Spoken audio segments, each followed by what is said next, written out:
RBI ద్వైమాసిక పరపతి విధాన సమీక్ష ప్రకటిస్తోంది. ప్రత్యక్షంగా చూద్దాం.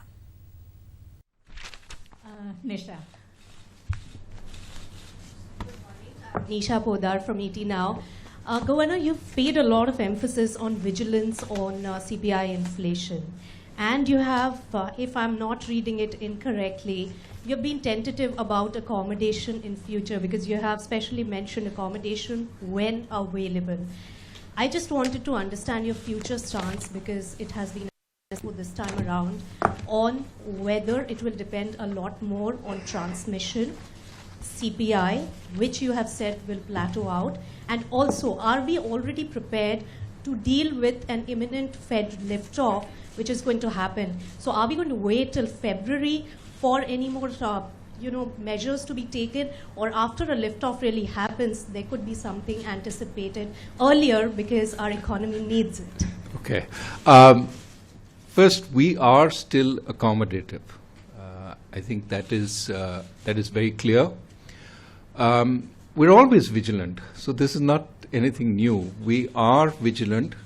There are obviously both upside and downside risks to consumer price inflation. We've highlighted some of the sources of risks going forward. One could imagine that there could be downside risks from, say, commodity prices, especially oil. But of course, given where oil is produced, there are also potentially upside risks if there are political events that constrain the supply of oil. So vigilance is always needed. Now, as far as you ask questions about when the next rate movement, etc., what we've said is, when times are warranted, we are always prepared to move off cycle.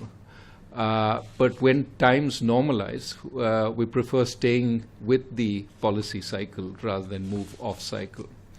Of course, when we use the words external developments, one of them is what happens to the Fed policy rate hike. Our sense, however, is that's probably even more widely anticipated than our statement today. Now, of course, there are some residual uncertainties about what the Fed will do. But my sense is, as I've said before, after an initial bout of volatility,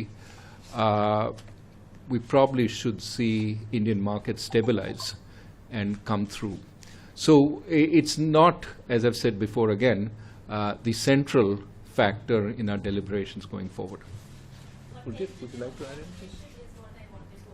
What's that?